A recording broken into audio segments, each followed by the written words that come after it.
ഷൂട്ടിലൊക്കെ രാവിലെ 6 മണിയൊക്കെ ആകുമ്പോൾ ദർശനം ചെയ്യാൻ വരും. വന്നിരിക്കും. ആ സമയങ്ങളിൽ ഞാൻ കാണത്തില്ല, ഞാൻ ഷൂട്ടൊക്കെ ആയിട്ട് പുറത്തായിരിക്കും. എന്റെ ചേച്ചി ഡോറ് തുറന്ന് 6 മണിയാകുമ്പോൾ പോയി നോക്കുമ്പോൾ മതിലിന്റെ പുറത്ത് ഇങ്ങനെ ഇരിക്കുന്നു. പേടിയാവും. ആന്നേ, എന്താ സംഭവം ഉള്ളിൽ എന്താണെന്നറിയില്ല. പക്ഷെ എന്നെക്കാളും കുഞ്ഞ അനിയനാണ്. അവന്റെ ചോദിച്ചപ്പോൾ അവന്റെ ചേച്ചി ഉണ്ടായിരുന്നു, എന്നെ പോലെയാണ് എന്നൊക്കെ പറയുന്നത് സത്യമായിരിക്കും. പക്ഷെ അവൻ ചെയ്യുന്ന ചില കാര്യങ്ങളൊക്കെ നമുക്ക് അക്സെപ്റ്റ് ചെയ്യാൻ ഒരു തവണ സംസാരിച്ചുകൂടായിരുന്നു.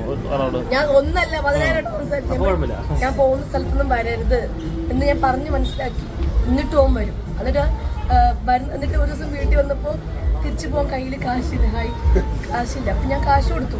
അപ്പം കാശ് കൊടുത്തിട്ടേ വേറൊരു സ്ഥലത്ത് ഇനാഗുറേഷന് ഞാൻ പോയപ്പോൾ അവിടെ അപ്പം വന്നിട്ട് ആ പൈസ എല്ലാവരും മുന്നിച്ചു കൊണ്ട് തരുക.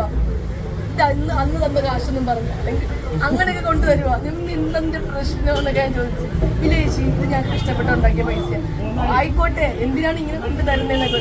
അങ്ങനെ കുറച്ച് പ്രശ്നങ്ങളുണ്ട്. അവൻ എന്തൊക്കെ പ്രശ്നങ്ങൾ